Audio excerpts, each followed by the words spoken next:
es aquí el 1 de mayo de 1940 cuando Tromsø se convirtió en la capital de Noruega. Hola, soy Juanjo, el jurista del Valhalla, y hoy vengo a contarte cómo Tromsø fue capital del norte de Noruega por unos días. Para ello te voy a poner en contexto y te voy a explicar la fascinante historia de cómo el rey de Noruega y todo su gobierno consiguieron huir del régimen alemán. ¡Empezamos!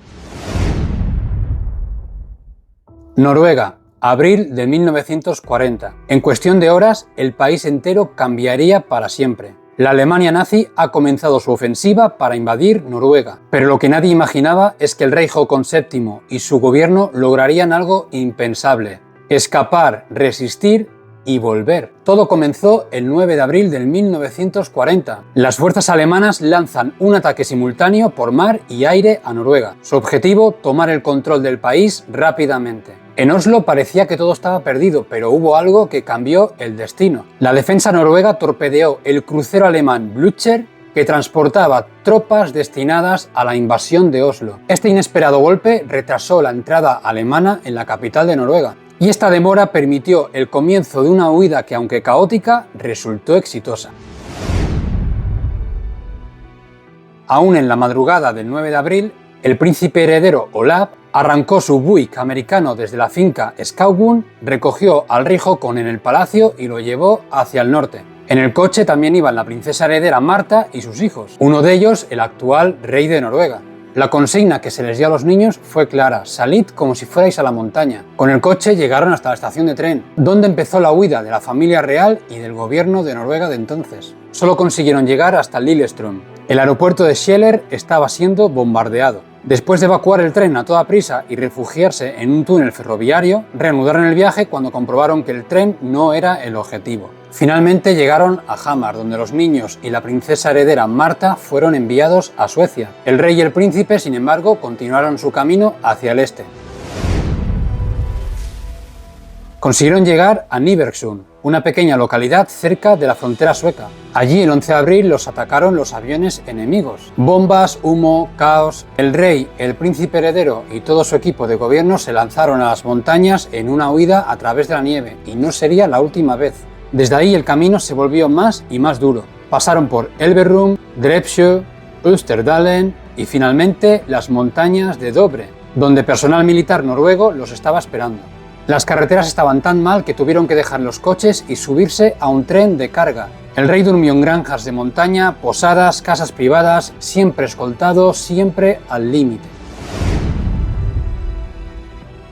En plena huida, el gobierno legítimo siguió funcionando, y es por ello que en Stuguflotten se aprobó una decisión histórica: nacionalizar la flota mercante noruega. De esta forma nació Nortra Ship, con más de 1000 barcos y 30.000 marineros. Esta flota acabaría siendo la clave para financiar al gobierno en el exilio y mantener la legitimidad de Noruega como nación libre. Pero no solamente eso, paralelamente a la huida real también se evacuó el oro del Banco Central. 50 toneladas, más de 800 cajas y barriles. Primero en camión, en tren y finalmente en barco. El 23 de abril llegaron a Molde, en la costa oeste de Noruega. Allí, entre ruinas y bombardeos, se capturó una imagen ya histórica del rey y el príncipe Olaf. Finalmente, el 29 de abril, cuando Molde estaba prácticamente destruida, abordaron el crucero HMS Glasgow, junto con parte del oro nacional. El destino era Tromsø. Ese barco llevaba a bordo al rey, al heredero, al gobierno y parte del oro. Y es aquí, el 1 de mayo de 1940, cuando Tromsø se convirtió en la capital de Noruega.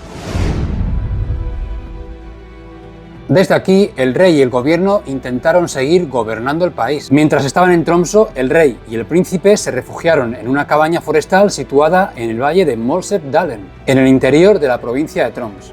Su seguridad fue garantizada por miembros de asociaciones locales de fusileros, lo que pone de manifiesto el apoyo a la monarquía y al gobierno en esos momentos tan críticos.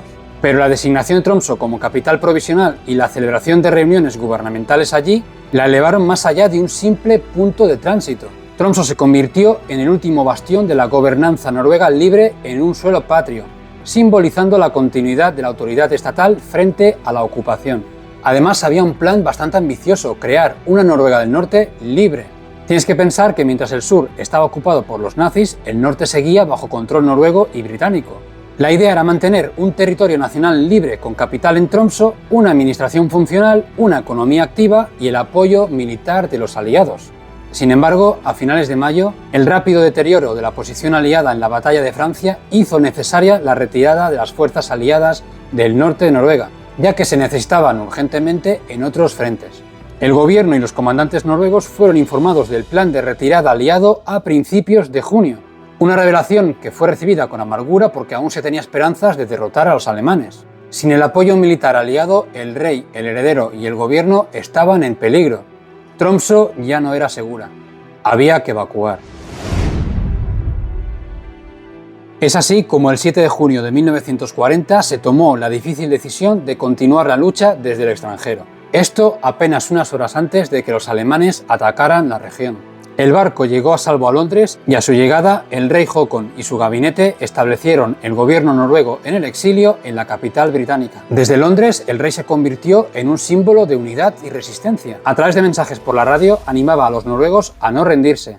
El gobierno en el exilio resistió y volvió a Noruega justo 5 años después de su huida desde Tromsø, el 7 de junio de 1945.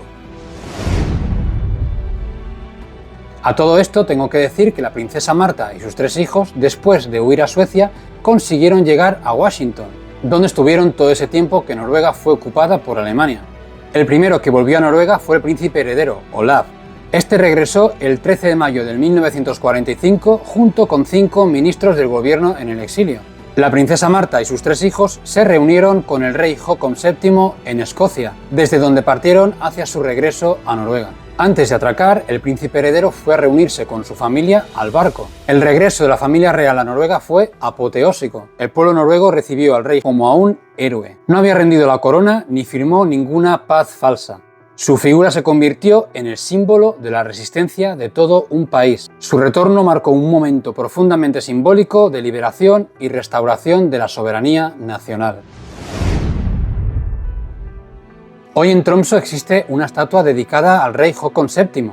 Esta se inauguró el 20 de junio de 1969, en el marco del 175 aniversario de la ciudad de Tromsø. En la inauguración estuvo el hijo del rey Håkon, el ya rey Olav V. El momento, dicen, fue muy emotivo. Y bien, ya ves que la historia de la huida de Håkon VII no es una simple historia de guerra. Es una historia de decisiones difíciles, de resistencia bajo presión y de confianza en el pueblo. Tromsø, que por unos días fue la capital de Noruega, fue la última esperanza de un país libre. Y bien, como último detalle, como última curiosidad, te quiero explicar otra cosa. No sé si sabes que cada año Noruega regala un árbol de Navidad a Inglaterra. Esta historia que te acabo de explicar es el motivo. Noruega regala cada año un árbol de Navidad a Inglaterra como muestra de agradecimiento por haber acogido al rey, al heredero y a su gabinete todo ese tiempo, además de por su apoyo aliado. Y bien, muchas gracias por estar aquí, por darme apoyo en estos primeros vídeos que estoy publicando, y si te gusta este tipo de contenido me ayudarás mucho con un like y suscribiéndote. Nos vemos en el siguiente vídeo.